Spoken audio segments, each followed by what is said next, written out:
Assalamualaikum warahmatullahi wabarakatuh.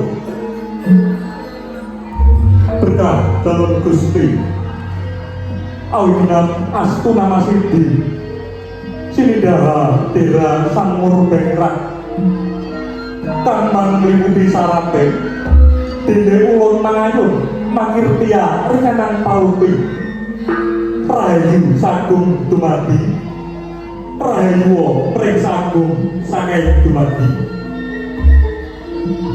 ingkang kinurmatan para sepuh pinsepuh miwah adi sepuh ingkang pantes tinular Sinudarsana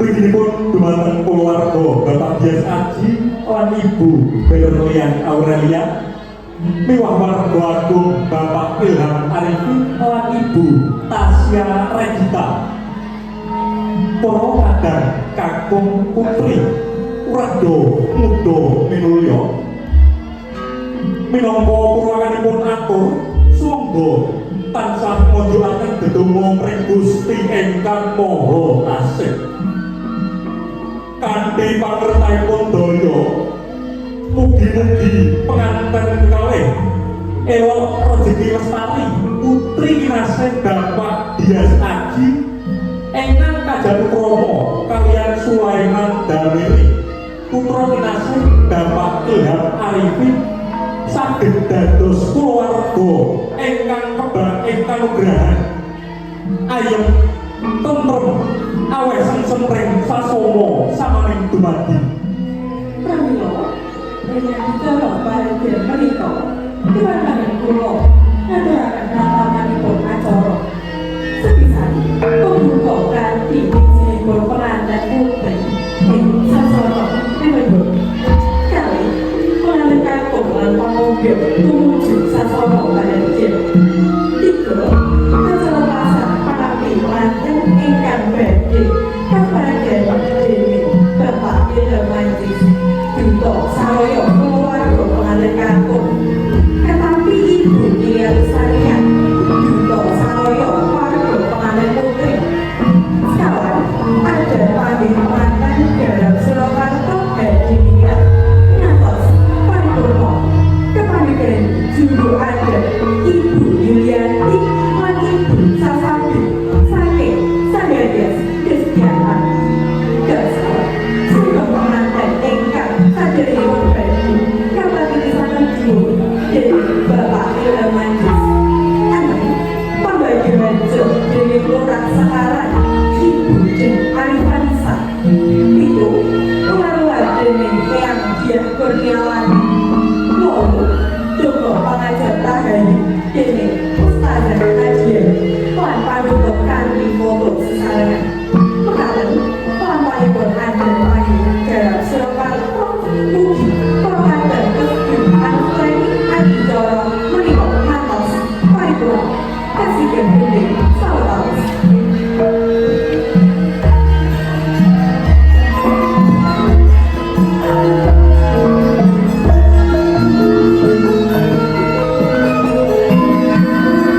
Purwakani kang sinedya maras bukti pamurban sang poso pangajak sedya raharjo sang poso ami putri rasoja isa soko sang rahiduan wonten imun amung esem ayem jinem lerem kebak ing laos kemudian wijinipun pengantin putri kapapak ing pandemi sanalika para lenggeng miwah piksa rumaos kerja kepara limun amisani lampahipun pengantin jam pemilik asmu elok lestari pancak laku lakian datang diundang kawan ingkang berdiri inggih pada ing balai orang pramila kekalihipun panunggal sedya masuk rumesep sang bantani ing badanipun adunan mawani-wani mubyar ingkang paling dubyar awit ais agung ingkang sampun kaati pinenggo ing Mas Ijes Rojo sami kumecap nanging ngerep ipani sumoga sinawang pranyata adamel tan ana rasa nipun ing sajroning rasa panggilan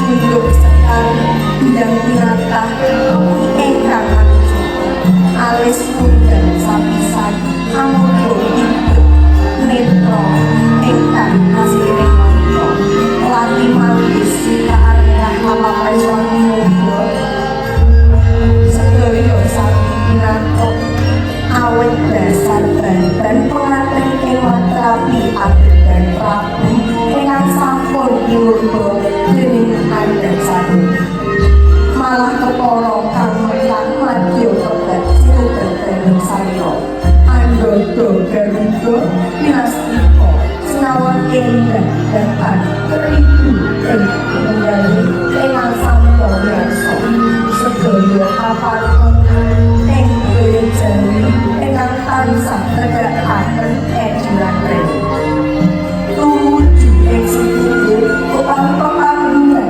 pengantin putri ingkang sampun petani dening para pengantin dadi pinarak anggana raras dan pakencana kadi panggalipun repati ingkang sae kami dening para pengantin nuwun putri pengantin putri sampun resmi pinarak sinambi anteng lho panggilan anut tata adat ingkang sampun diuji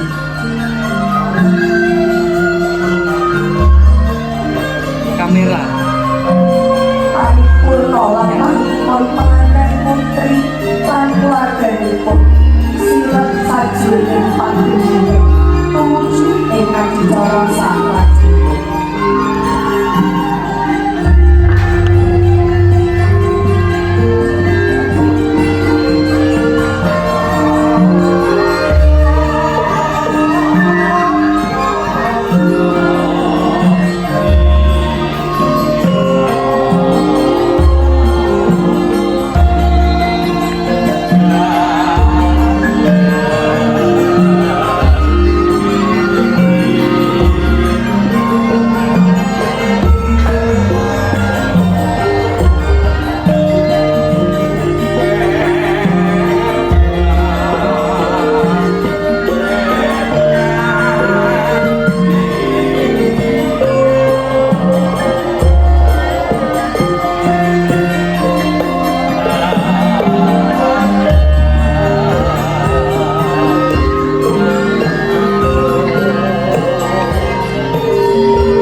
Rawuhipun pangombyong warga penganten kakung lamun Cinandra kadya maesa krura.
kakung kawiwiti dumateng Bapak Ilham Manggis Duta Saraya keluarga kakung sumangga.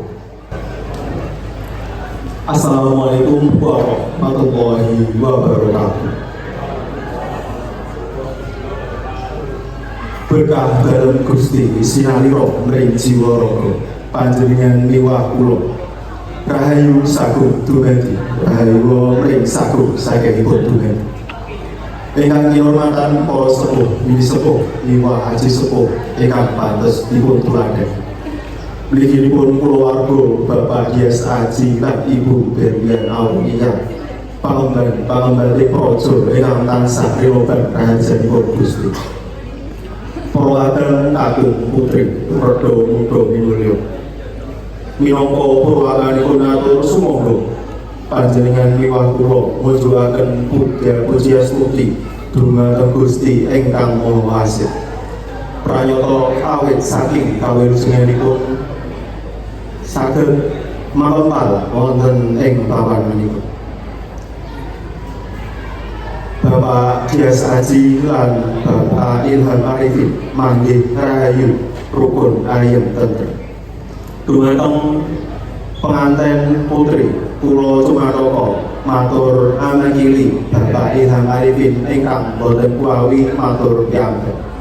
Pramila kula minangka talangipun atur Bapak Ilham Arifin ngaturaken pangapunten awit patrapsowan ingkang kirang tata lan kirang subasita. Ing wigatosipun sedya mugi kepareng nganapi penganten kakung kados putra panjenengan piyambak bilih sampun gesang ing aladan Gunung Pati menika. Mugi-mugi Bapak lan Ibu kersa gula mentah penganten kakung murid langkung traksila. Lumantar kula Bapak Ilham Arifin badhe ngaturaken sagen penganten kakung awujud pisang setanggep kapetang jambi sedah lan srana kabetahan penganten putri. Mugi-mugi panjenengan lan kulawarga rena hanampi kanthi legawanipun penggalih. Mestinipun sedaya ingkang sampun dipun beto boten saged nyikapi sedaya kabetahan. Pramila kula nyuwun pangapunten ingkang tanpa upami. Pangajengipun kulawarga ageng ingkang sowan ing dalem panjenengan menika dipun akeni minangka kulawarga pribadi. Murid langkung ratetipun kekadangan. Mekaten ingkang saged kula aturaken minangka talangipun basa Bapak Ilham Arifin katutup kanthi sesati para leluhur. Kridhaning ati datan bisa bedah kutaning ati. Budidayaning manungsa ora bisa nuwuh dari sing kuwasa. Mugi kowe madya wasana lan raharja. Matur nuwun. Wassalamualaikum warahmatullahi wabarakatuh. Waalaikumsalam warahmatullahi wabarakatuh. Ngaturaken agung panuwun dumateng Bapak Ilham Manggis. Salajengipun badhe katampi dening Ibu Diatusania Duta Saraya keluarga Bapak Dias Aji sumangga. Assalamualaikum warahmatullahi wabarakatuh. Muloko purwakaning karsa santosa riwana raharja sinalira sagung warga isining bawana. Ingkang kinurmatan para pemunden ingkang pantes pundi-pundi. Para kadang sarta warga mitra pitepangan ingkang boten saged kasebataken setunggal pokok setunggal kakung putri reda muda minulya. Amiwiti atur sumangga tansah nglonjokaken puja-puji dumateng Gusti.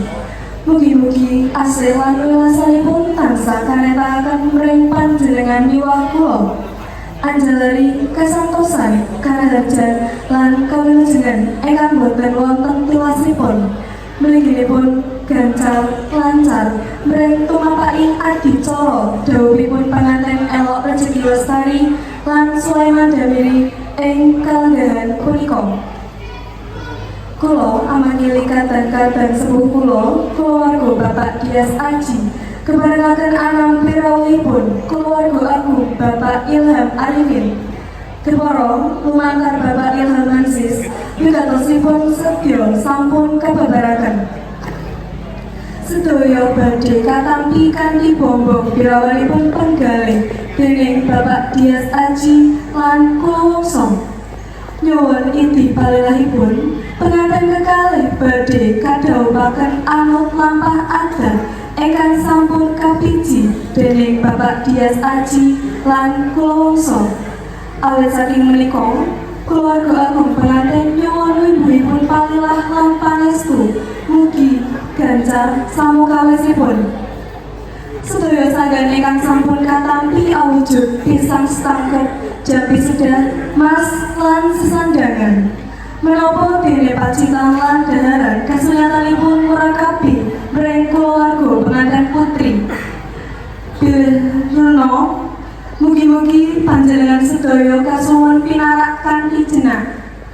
Bilih wonten pasugatan ingkang sampun kaparingaken adamel kujuwanipun penggalih, keluarga agung penganten nyuwun pangapunten ingkang tanpa upami. Kados dene pangajabipun keluarga penganten kakung, mugi-mugi gegayuhan manunggalipun keluarga penganten kekalih tansah kasembadan lan tetep lestari ajeg salami laminipun. Kirang prayogi bilih kula kumawantun matur kathah ing ngarsa para pepunden, pramila badhe kula pungkasi atur panampi warga agung keluarga penganten kakung menika kanthi saklimah wangsalang prasaja. Grimis gagat enjang anilasi mring talening bangsa nyuwun lunturipun pangarsami awit kathahipun atur kula lan kalepatan kula. Matur nuwun. Wassalamualaikum warahmatullahi wabarakatuh.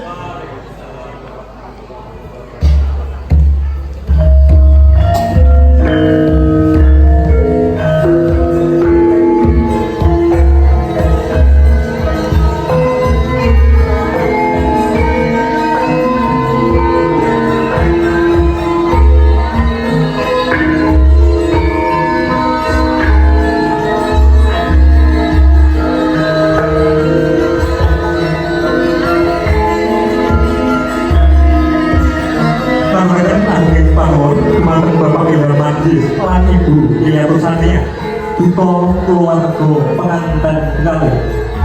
Salajengipun Ibu Belian badhe paring unjukan mring penganten kakung minangka wujud tandha panalipun.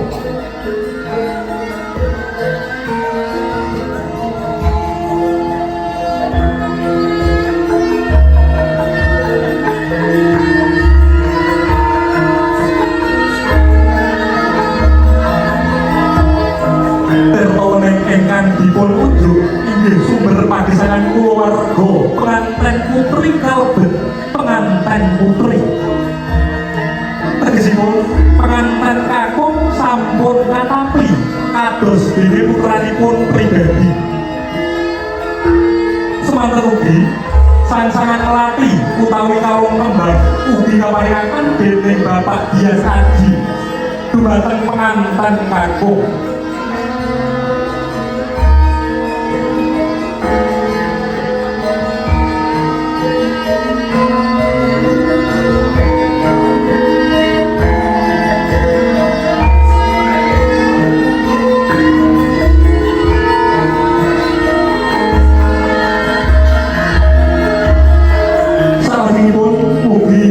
Sanggan penganten kaparingaken dumateng Ibu Tasya Regita mring Ibu Berlian Aurelia. Semanten ugi sanggan pernikahan badhe kaparingaken dening Bapak penganten kakung mring Bapak penganten putri.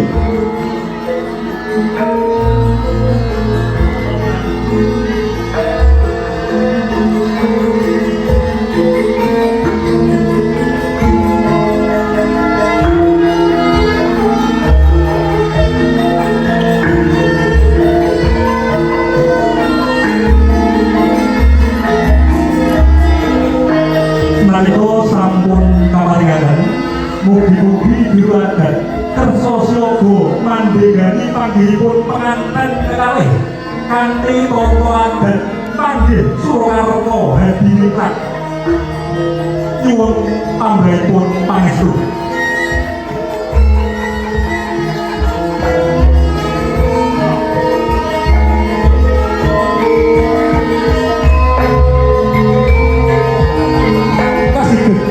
gending sawetawis.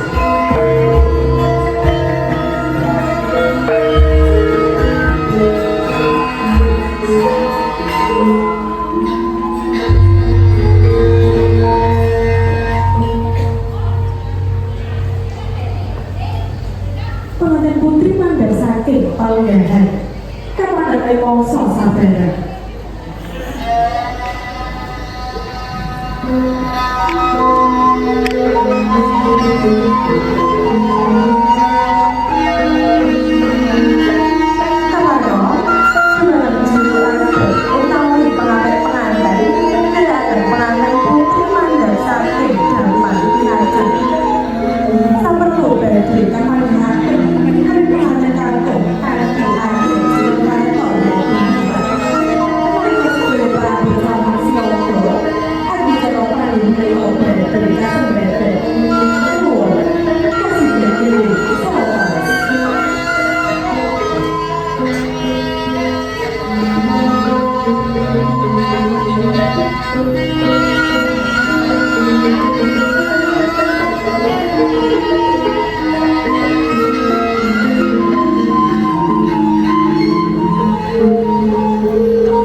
Pengantin gagah Surakarta hadiningrat lamun to Cinandra sinau ungling cantoko kanggo lumban heware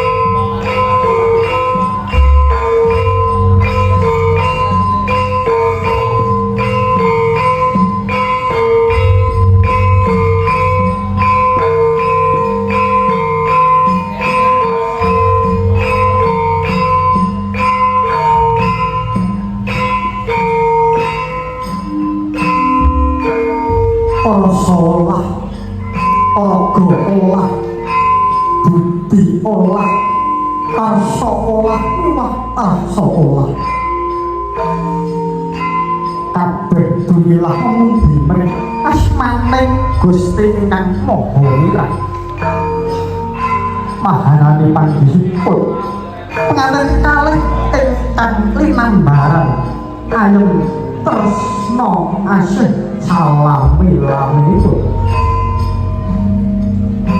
kanggo ing samudaya jalaran posapan durat ing netra pengantin kekalih prasasat wis adon tresna jiwa lan raganira moyo tejane jawata asmara Kamajaya wakeh nedya kapiluk rumasuk rumesep ing darganipun penganten sanalika kekalihipun wis katon wibawa gambar pranis dumawan ing ngandhanipun pengantin putri dene pengantin kakung dari panganten kakung lan putri nang bener setunggalipun minangka pratandha wani pinanggih perkawis ingkang becik memanggun kulawarga sampun paripurna barang gantal pinungurosipun mugi-mugi penganten kekalih pinayungan raharja salami laminipun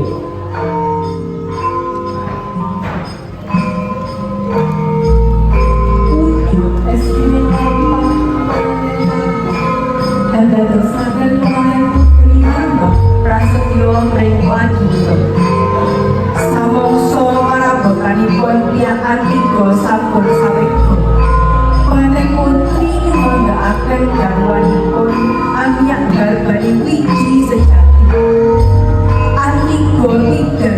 menawi endog ingkang sampun kakiat pecah proses sanalika.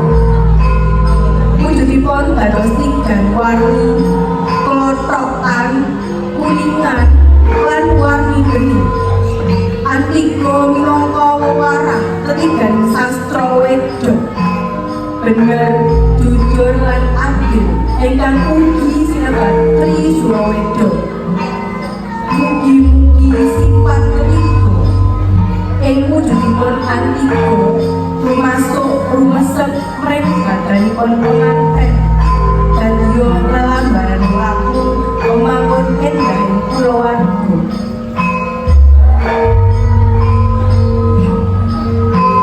Minangka wanita sigaraniya kang sejati, penganten putri anetepi jejibahanipun njejawa suku samparan utawi sipil penganten kakung Tani Tirta lan Sekar. Maweh pralampita bilih penganten putri rama jejer gandenganipun gesang gadhahi sifat wajib nyamutaken mring laku siglat bilih garwa pribadi lumampah ingkang tindak ingkang kirang prayoga. Sifat bayu bening kanthi wonipun cekra lan rasa dene Sekar jaga hambang waru ngadahaken resep laku ingkang kebak ing panggih becik sasana saban dadi. Pramila nalika maos kumpul ing sajroning warna penganten kakung andhekaken garwanipun jumlah ing gadhahi patrap membangun endahing keluarga.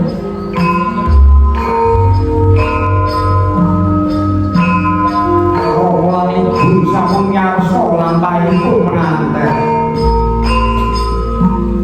Kalihipun rumas marem sajroning penggawe. Penganten kekalih kakung mawi sindur paniglo napa tawi abang gede. Malih gede ketawa larut semoyo panelebaran.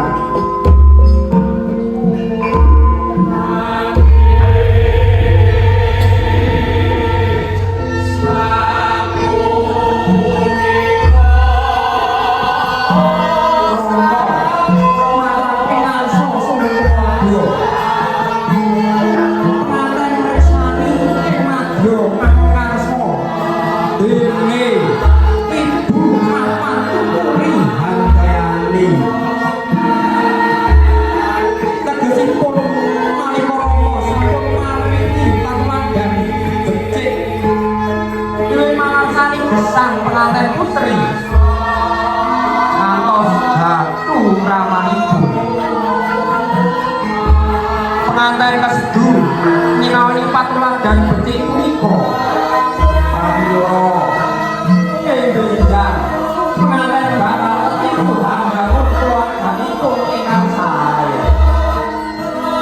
Mangko pantes Iwak Sudarsana becik keluarganipun. Adat sindur sampun badhe paripurna. Rama ibu lan penganten kekalih pilih minggah ing singgih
lakuan kacar kucur nampa kaya tansah sinawung ing sridodo rahayu.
Saking para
ayak-ayak pelok barang.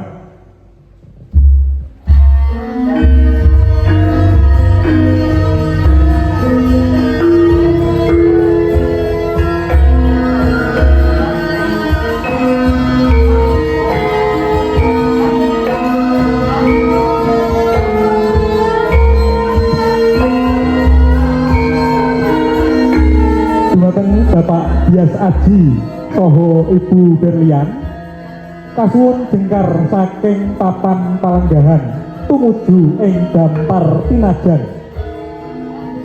Panjenengan badhe kadherekaken Bapak Ilham Arifin saha Ibu Tasya Regita tumuju ing papan palenggahan ing Sitinggil menika.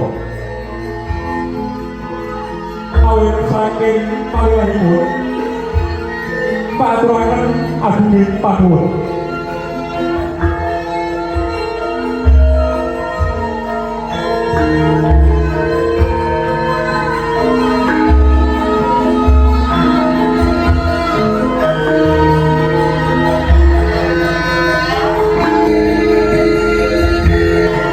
Ngaturaken sugeng rawuh dhumateng Bapak Ilham Arifin lan Ibu Tasya Regita. Mugi kersa pinarak saperlu badhe kasuwunaken paestu dhumateng penganten kekalih. Ugi kagem para rawuh kasuwun paring donga pangestu. Sepisan malih ngaturaken sugeng rawuh dhumateng Bapak Ilham Arifin lan Ibu Tasya Regita. Mugi kersa pinarak saperlu badhe kasuwunaken pangestu dhumateng penganten kekalih. Ugi kagem para rawuh kasuwun paring donga pangestu.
Bimbing sawetawis.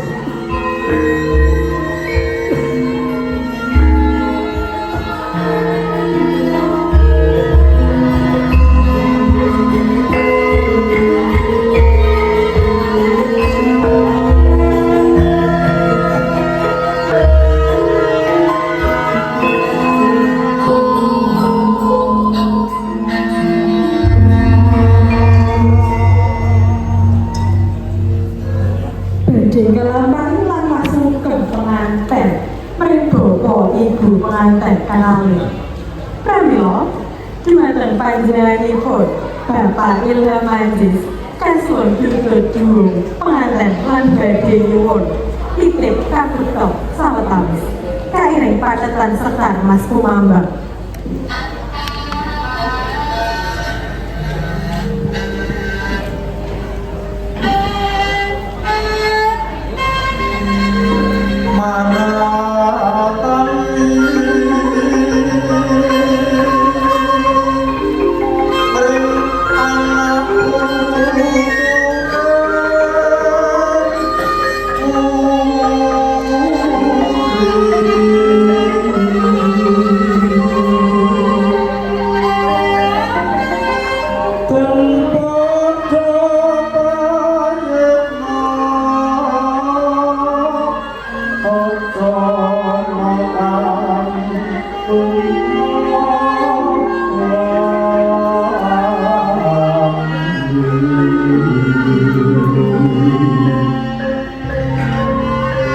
Pelanggan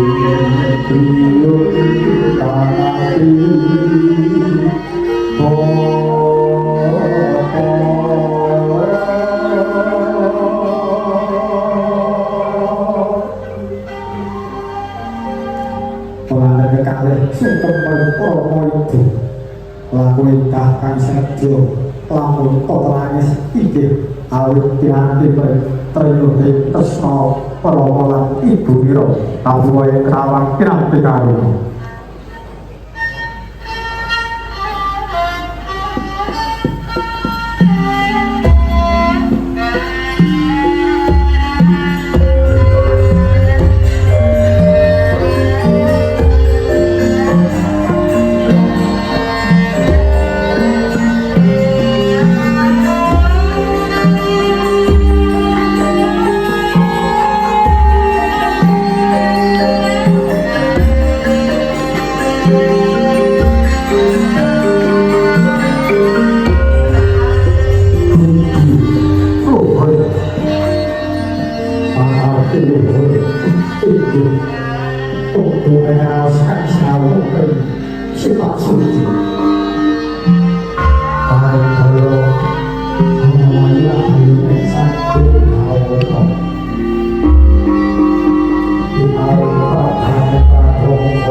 Pamentanipun kawin silaken ing kota Lesan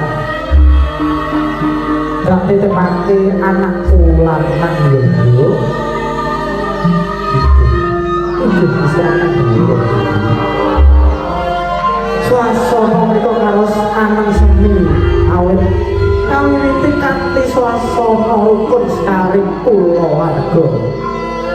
Dadosaken bombong dirawanipun manah ingkang boten bakal bisa dipunsandhingaken kalawan Mas Pices Raja Bronadawa.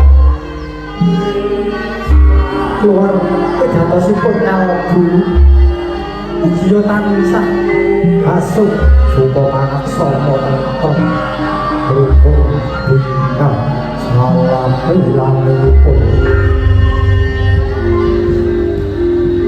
Panca Mukti Karana Panca Siwa Panca Karya Panca Guna Panca Warna Panca Dharma uga umesep pring jiwa raga nganten kadya kepengan kang tomo sapa gayur kawas entang ninggal patra pepandhingan bakal bisa nemu ring ayo kami kami dalam hari kami kami sopo sampai bulan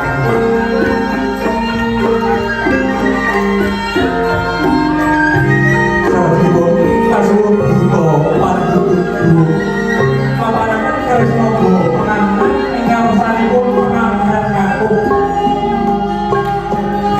pramila lakonen agumi panuwun dumateng Bapak Ilham Anggis ingkang sampun karsa amban dididahan mriku.